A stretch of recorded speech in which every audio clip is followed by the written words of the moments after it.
Voting चल रही है अभी।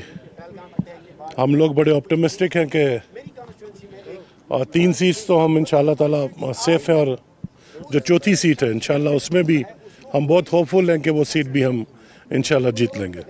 लेकिन जिस तरह से हमारी अभी एमएलए खुर्शीद साहब से भी बात हुई तो ये कहना है उनका कि ये नेशनल कॉन्फ्रेंस को वोट नहीं दे रहे हैं, काफ़ी गिले शिकवे कर रहे हैं, लेकिन साथ ही साथ ये कहा जा रहा है कि एक बिगर कॉज के लिए वोट दे रहे हैं, बीजेपी को दूर रखने के लिए। तो क्यों ये इतनी शिकायतें?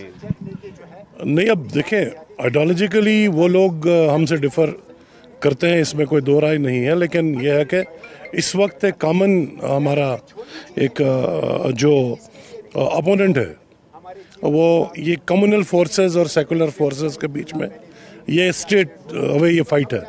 तो हम अप्रिशिएट करते हैं कि उन्होंने इस लार्जर रियासत के इस काज के लिए, इस जम्मू कश्मीर के लिए इन्होंने सेकुलर फोर्सेस का साथ दिया और कम्युनल फोर्सेस को दूर रखने के लिए अप्रिशिएबल स्टेप है। तो एनसी चारों सीटों पर जो है दावा पेश कर रही है, तो किस बिना पर ये दावा पेश? देखिए, हम वोट की स्ट्रेंथ के एतबार से हम ये होपफुल हैं कि हम 4 की 4 सीटें जीतेंगे। कहीं पर टफ आपको नज़र आता है मुकाबला? अभी देखते हैं, जो अभी तक की जो कैलकुलेशन है, जिस तरह का हम लोग अपनी जगह पे उम्मीद रख रहे हैं, वही है कि 4 की 4 सीटें हम जीत रहे हैं। तो ये थे सज्जाद शाहीन, नेशनल कॉन्फ्रेंस के लीडर। तो इनका ये कहना है कि ये काफ़ी पुरुम्मीद हैं कि जो चारों की चारों सीटें हैं ये नेशनल कॉन्फ्रेंस के खाते में चली जाए, और इसके लिए इन्होंने एक स्ट्रैटी भी जो है, पॉलिसी भी जो है वाज़े की है। अयूब खान के साथ न्यूज़ 18 के लिए श्रीनगर से मुदस्सिर कादरी।